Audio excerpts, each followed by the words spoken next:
Welcome to the Business Book Challenge by the Coaching Network. My name is Maria Medina, and I'm your business and networking coach. This week, we're going to be looking to read Dare to Lead by Brené Brown. In this book, she explores what it means to be a courageous and authentic leader in this day and age. She draws from her extensive research into vulnerability, courage, shame, and empathy, and she emphasizes that these are the best ways to be an effective leader by embracing vulnerability and having tough conversations. So what does that mean? Let's start with why vulnerability is important and it shouldn't be avoided. Often people see vulnerability as a weakness and they avoid sharing things like mistakes, omissions, errors, and they avoid those tough conversations because they don't want to be perceived as a weak leader. But what Brown talks about here is that allowing for that vulnerability and making it core to how you practice leadership actually allows you to get to know your employees, your teammates, your clients, anybody that you are communicating with. You get to know them on a deeper level. By sharing about fears, uncertainties, mistakes, leaders are then able to establish trust not only with their team, but with all the other stakeholders. They're able to create a space where people feel comfortable sharing their own shortcomings, their own mistakes, and their own insecurities, thus allowing leaders to get to know them better. If they're willing to share these parts of their life, whether it's business or personal, that is impacting whatever project that they're working on, a leader is able to better understand where people are coming from. And we've talked about this. You want to make sure that you're listening to the people that you're working with so that you understand what motivates them, how to work better with them, and how to really work cohesively as a team. One way Brené talks about vulnerability is by rumbling with it. And that means having those uncomfortable conversations that maybe you don't want to have. And we see this in other books, like The 5 Dysfunctions of a Team, which we'll be going through soon, where sometimes the leader themselves wants to be liked more than what they want to accomplish. And often they don't want to have these difficult conversations with people. They don't want to hold people accountable because they want to make sure that they have a happy environment. But often, if you're misunderstanding people or you're judging them without having those conversations, that's when the team starts to be dysfunctional. So Brené here has a point where if you rumble with vulnerability and you have those uncomfortable, awkward conversations with your team and with other stakeholders, you're then able to engage in a different level and encourage them to share with you in that same level, thus having deeper conversation that you can make better decisions on. The more information you have about something that's going on and they're more open and willing you're able to talk about what's happening, good or bad, the more likely you're able to make better decisions, troubleshoot, and work out the best way forward from where you are now. As leaders embrace vulnerability, it's also very important to start sharing values, whether those are company or personal values. And a leader should be leading by example. They should be looking at the values that the company is trying to follow and embody them. They shouldn't be contradicting the message that they're giving stakeholders and internally to their staff, because then how is the staff supposed to follow by example? The staff won't know what values they're supposed to embody, and that creates some confusion. As well as that, you want to make sure that you're creating a safe space for staff and employees to come to you and share their values, share their motivators, share what is making them tick so that you're able to work again better with them. And it's important to note something that a lot of companies forget as they're growing. Values can change. You have changed as an individual, your business has grown and the business has changed. The people within the business that you've brought in to run it has changed. Maybe so have your customers. It's okay to change your values as you go, but in order to do so, you need to be able to communicate them effectively, emulate them, and be able to communicate with your team as to, is this the way that we want to go forward? Do these values still align with our company, what we're doing and what we're trying to achieve? In order for these conversations to be had, we have to go back to that trust part of the equation.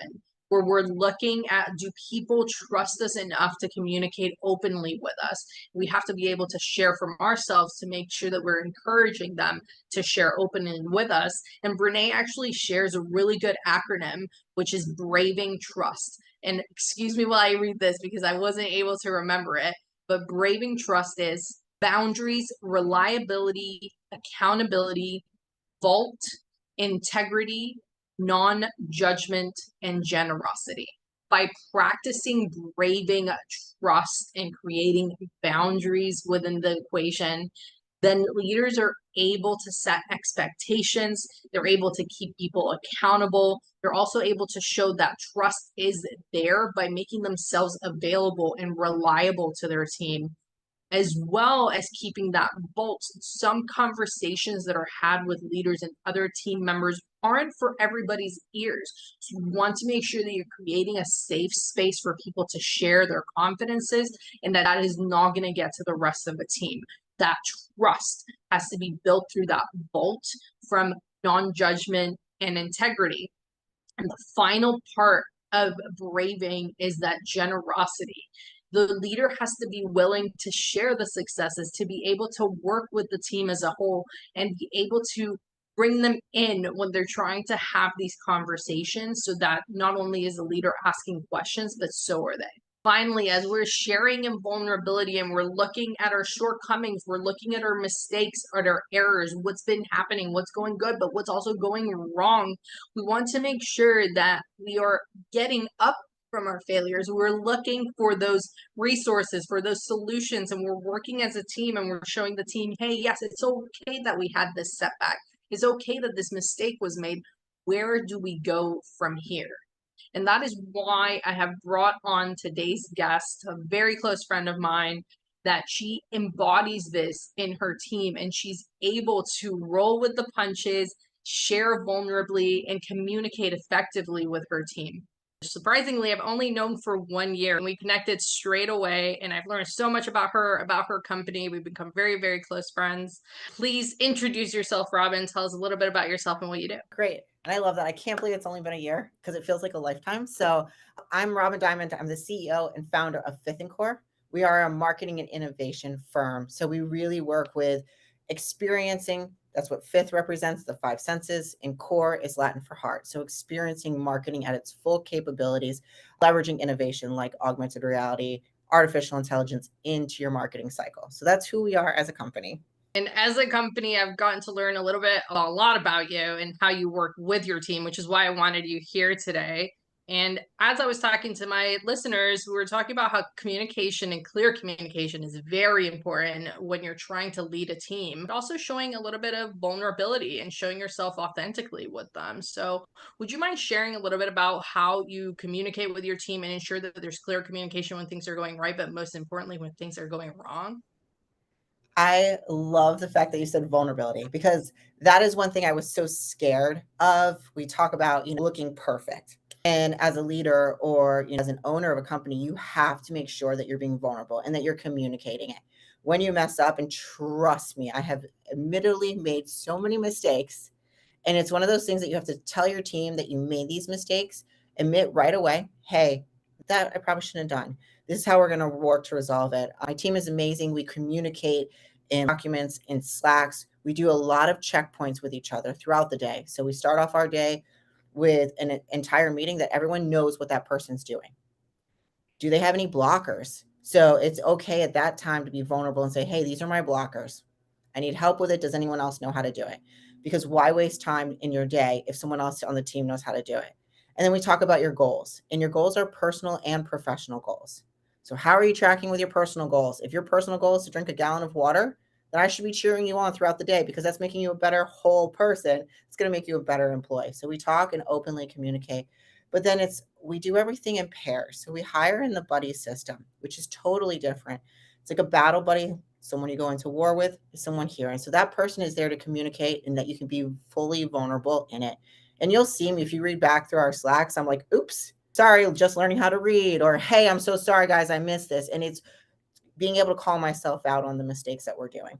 I like that. And I like that you have the continuous communication through the meetings, as well as saying, hey, what's stopping you? Is there somebody here that can help you? How do you encourage the communication when somebody new comes into the team and they may feel a little bit intimidating of sharing in the team, or they may not want to share everything right there in front of everybody? We were actually discussing this with another speaker about the 5 dysfunctions of a team. And it's those people that they're quiet mouses at first, but you have to find their comfort zone to get them to be able to share what they actually need and what they need from the team.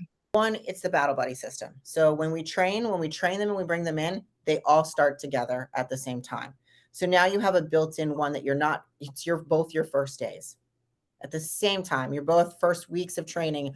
And that's really helped. The second is that you have someone you can go directly to.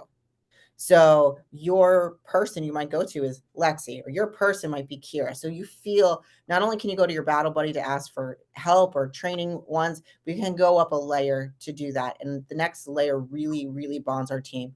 But then again, it's that open mistake. I openly, like say in general, our whole company can see may say, I'm sorry, I didn't do this. Or, hey, does anyone know how to turn off do not disturb on my phone? So that's what I did today. I put do not disturb. And so being so vulnerable with my team allows them to know that they can say something, and then calling each other out like, hey, that's amazing. Actually, I'm having that same problem.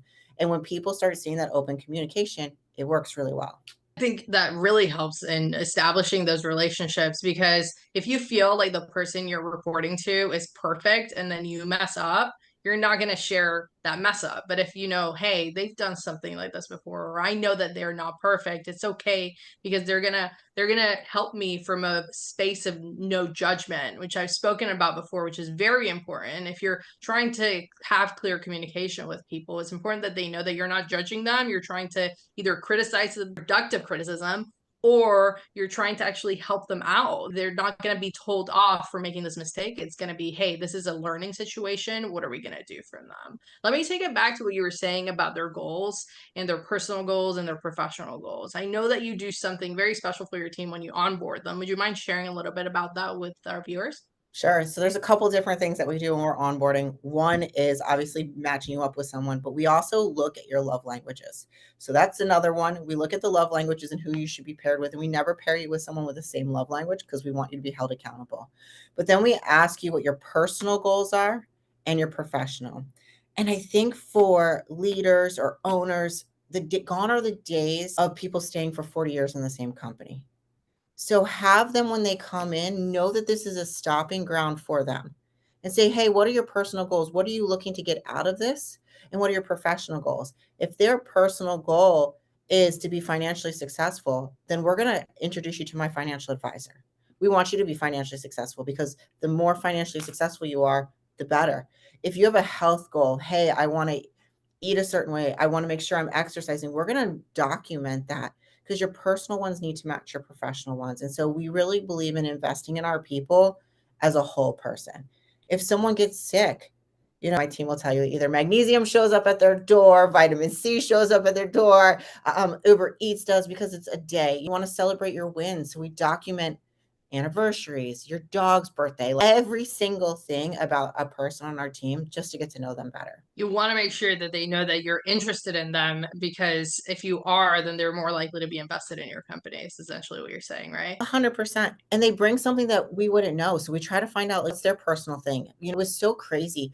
We actually had somebody who was basically in the wrong role. And as we got to know her, I was like, wait, you're better at partnerships than you are as a creative. Stop trying to be a creative. Let's move you. Let's find a job that works for you. And I think that's the difference about it is if you want something in our company, you can go ahead and do it because you're going to make a role. Backfill your old role and let's make a new role for you. And that's really helped us progress. It's also helped me because I've been scared. And if you ask my team, they're like, we're going to do PR. I'm like, we're going to do what? I don't know anything about PR. And so trusting my team, trusting their skill set, and then having them push me outside of it has really helped as a leader expand my knowledge too. And that clear communication is there, that they feel comfortable enough to say, hey, we want to try this. We want to try something new. Who had that confidence to say that to their boss and think, okay, she's going to like this. She's going to let us do this. Not many people do that. And I think that speaks to how comfortable they feel in the workplace with having those communications when things go wrong, but also when they have ideas and when there's innovation, which is essentially your company.